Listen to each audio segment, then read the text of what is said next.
No se preocupen, no pasa nada.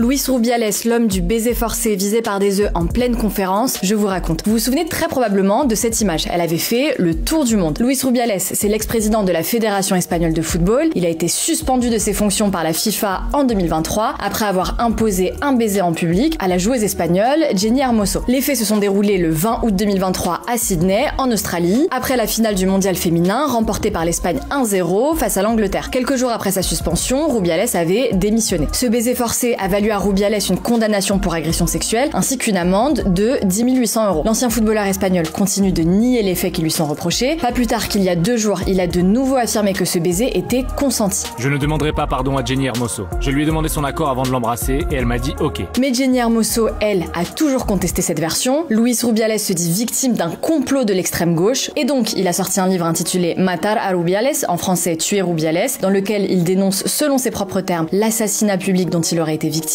Et c'est dans le cadre de la signature de ce livre que l'incident du G2 a eu lieu ce jeudi. Dans les vidéos qui circulent, on voit un homme avec une capuche prévenir le public de ne pas s'inquiéter, puis jeter 3 œufs sur Rubiales. Un premier qui ne l'atteint pas, un deuxième qui l'atteint dans le dos, puis un troisième esquivé. Rubiales s'avance alors vers l'homme, mais est retenu par des personnes présentes dans la salle. Et l'homme qui attaque Luis Rubiales n'est autre que son oncle, qui s'appelle lui aussi Luis Rubiales. Ce Luis Rubiales l'a confirmé aux médias espagnols Marca et a expliqué sa réaction virulente. Quelqu'un est entré, puis j'ai vu que c'était un de mes oncles, qui a toujours été un homme problématique. Il venait avec des œufs, mais je ne savais pas ce qu'il avait dans les mains, et quand je l'ai vu faire irruption, j'ai cru qu'il avait une arme. Je me suis précipité vers lui en courant. Le lanceur d'œufs a ensuite été emmené par des policiers. La présentation du livre a alors repris son cours. Dans un entretien à Marca, Luis Rubiales a expliqué qu'il ne veut pas revenir dans le football, mais juste vivre une vie tranquille en Espagne en travaillant dans un autre domaine.